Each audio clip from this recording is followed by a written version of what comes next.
こんにちは、のすけです。沸騰冷却専用の PC ケースを自作する企画。前回の動画でフロントパネルが完成し、だいぶ形になってきました。今回は電源を取り付けていこうかなと。使用する電源はコルセアの SF450、SFX 規格の 450W プラチナ電源。グラボは搭載しないのでとりあえずこの電源で、負荷が低い時にファンが回らない良き電源です。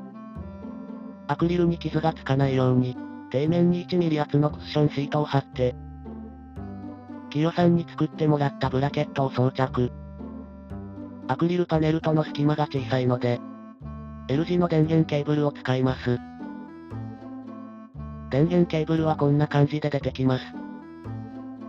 配線のコネクタはここ。ATX24 ピンのケーブルを接続。届かなかった。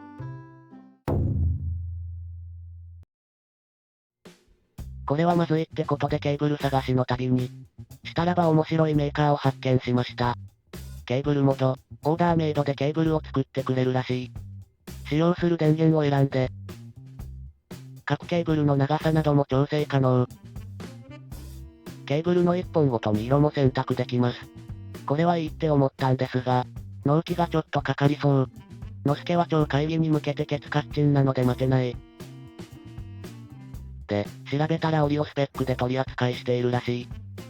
セット売りになってしまいますが、ちょうど良い長さのヨスケカラーが売っていました。ダメ元で、超会議で宣伝します。何でもします。という交渉をしたところ、快く提供してもらいました。届いたものがこちら。開封すると良さげな袋に入っていました。セットの内容はこんな感じ。一般的な自作 PC なら十分なセットです。早速取り付け。良いヨスケカラー。透明のケーブルまとめるやつが3個ついていました。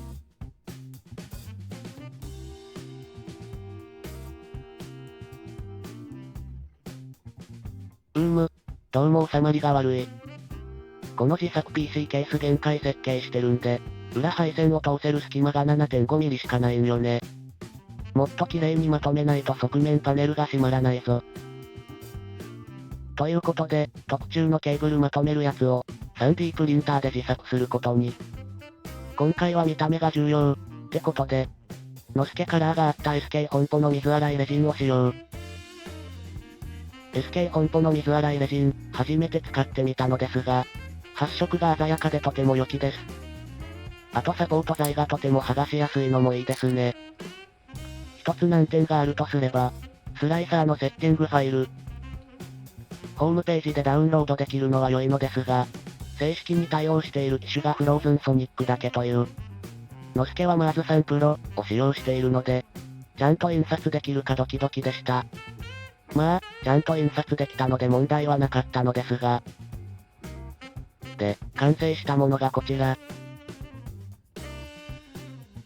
こんな感じでフックをつけたので、後からでも取り付け、取り外しができるようになっています。フック部は 3D モデル上のクリアランスで 0.2mm。一応ちゃんと印刷できました。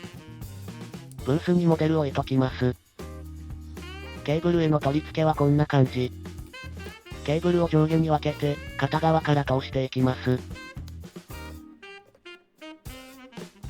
もう片側は反対方向から通していきます。一番奥はちょっと通しにくいです。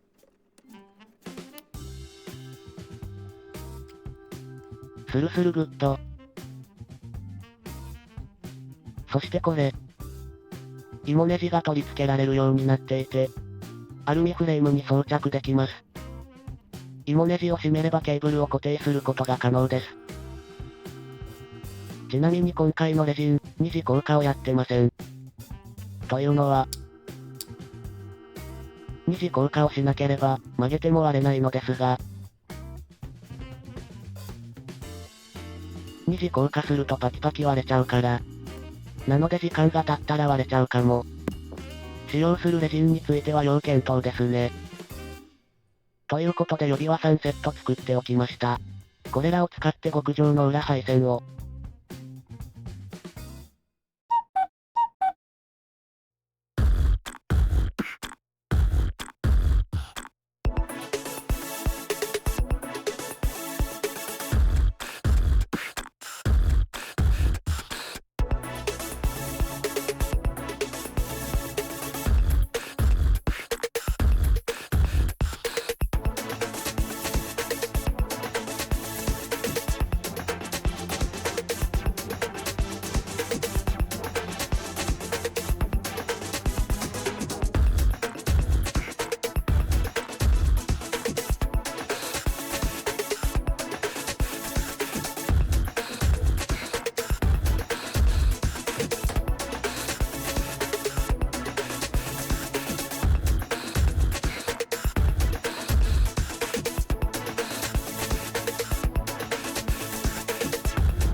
無事そこそこ綺麗な裏配線ができました。